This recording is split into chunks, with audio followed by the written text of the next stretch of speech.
दोस्तों, Britain, Japan और Italy ये तीनों देश मिलकर भारत को अब तक का एक काफी बड़ा ऑफर दे रहे हैं। ब्रिटेन की तरफ से साफ कहा गया है कि अगर भारत का साथ उन्हें मिलता है तो भारत अपने 6th generation fighter jet programme में काफी तेजी के साथ डेवलपमेंट कर सकता है।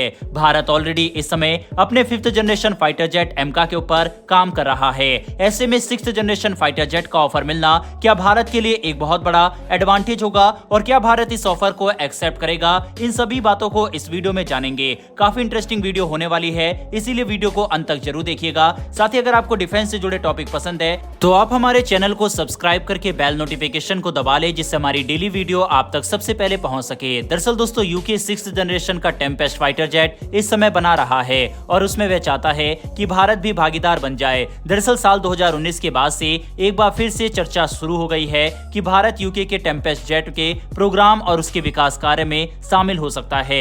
बता दें कि इस वक्त इटली, जापान और यूके मिलकर इस प्रोग्राम पर काम कर रहे हैं। साथ ही इन तीनों देशों ने यह टारगेट किया है कि साल 2035 तक इस फाइटर जेट की पहली उड़ान भर ली जाए। रिपोर्ट के मुताबिक ये खबर सामने आई है कि इटली और जापान भी चाहते हैं कि भारत भी इस प्रोजेक्ट में शामिल हो जाए। इसका पहला तो कारण यह है कि भारत के शामिल होने के बाद प्रोजेक्ट के दाम में कमी आएगी। आपको बता दें, इस वक्त इस फाइटर जेट को बनाने के लिए करीब $32.5 बिलियन का खर्च आने वाला है। ऐसे में अगर 4 देश मिलकर इसे बनाएंगे तो एक देश के हिस्से में करीब $8 बिलियन आएंगे, जो अभी $11 बिलियन के आसपास है। दरअसल जुलाई 2018 में इस प्रोग्राम को लॉन्च किया गया था। यूके के रॉयल एयर फोर्स ने यह निर्णय किया कि वह इस फ्यूचर कॉम्बैट एयर सिस्टम को बनाने वाले हैं। इसमें इटली की एरोस्पेस कंपनी लियोनार्डो को भी शामिल किया गया है। इसके साथ ही MBDA, जो कि यूके की कंपनी है और यूरोप में मिसाइल सिस्टम को प्रोवाइड करती है, उसका एक डिवीजन भी इसमें शामिल है। इसके साथ ही यूके का रक्षा मंत्रालय और जापान भी इस प्रोग्राम पर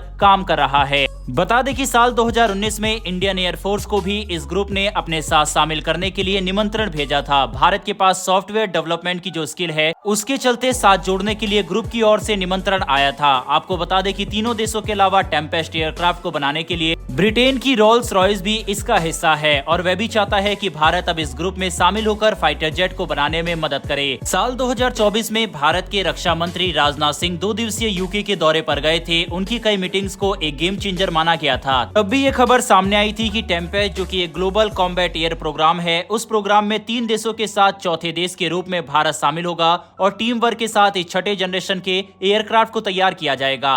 हालांकि उसके बाद से भारत की तरफ से कोई भी क्लियर मैसेज नहीं दिया गया। अब बात करें इस 6th जनरेशन के टेम्पेस्ट प्रोग्राम की, तो यह एक ऐसा फाइटर जेट है जो दुनिया के 3 टॉप एयर स्पेस देशों के ज्ञान और संसाधनों के साथ मिलकर तैयार किया जा रहा है। साल 2027 में इसका अनावरण किया जाना है और जैसा कि हमने आपको पहले ही बताया कि साल 2035 में यह फाइटर जेट अपनी पहली उड़ान भरने के लिए तैयार होगा। इसके अलावा दोस्तों, टेम्पेस्ट फाइटर जेट एक अनमैन्ड फाइटर जेट होगा, यानी इसको उड़ाने के लिए किसी भी पायलट की आवश्यकता नहीं होगी। हालांकि इसे ऐसे तैयार किया जाएगा कि यह पायलट के द्वारा भी उड़ाया जा सके। वहीं AI यानी कि आर्टिफिशियल इंटेलिजेंस की मदद से युद्ध में हथियारों को भी कंट्रोल करने की क्षमता इस फाइटर जेट में होगी। इसके साथ ही अभी जो हथियार मौजूद है, इसके अलावा जो फ्यूचर में हथियार बनने वाले हैं, साथ ही 5वीं जनरेशन के हथियारों और हवा से हवा में मार करने वाली मिसाइल से ये फाइटर जेट लैस होगा।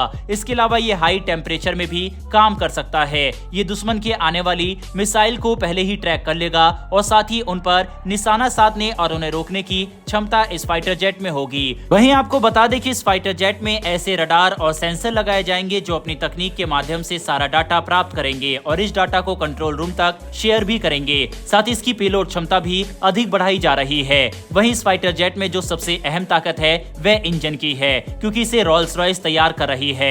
अब सवाल उठता है कि अगर भारत इस प्रोग्राम के साथ जुड़ जाएगा तो उसमें भारत का क्या फायदा है। जैसा कि हमने पहले ही बताया कि रोल्स रॉयस इसमें काम कर रही है। ऐसे में अगर भारत इस मिशन के साथ जुड़ता है तो कंपनी के इंजन बनाने की तकनीक को भारत सीख पाएगा।